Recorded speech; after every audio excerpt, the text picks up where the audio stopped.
In this clip, I will briefly discuss the topics that we'll be discussing in this course on the history of economic thought.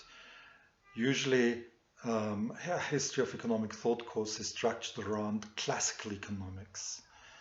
And classical economics is most readily identified with the work of Adam Smith. Adam Smith publishing his Wealth of Nations in 1774. But of course, he started writing that much earlier. It took him about 12 years to compose it. But the publication of that book in 1776 actually rang the beginnings of classical economics, and many say that Adam Smith really was the father, or is considered the father of economics. So we've got classical economics.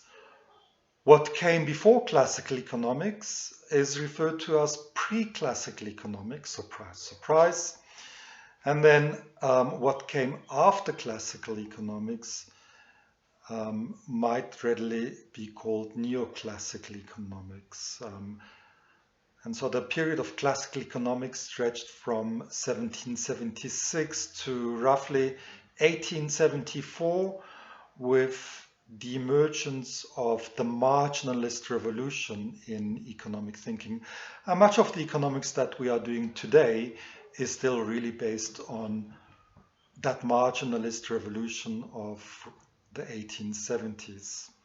Pre-classical economics covers quite a bit in terms of time period.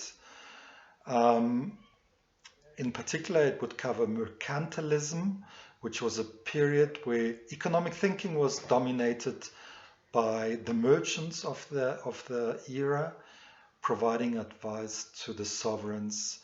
And very often those ideas are really focused on various self-interests, be that merchants or the sovereign himself.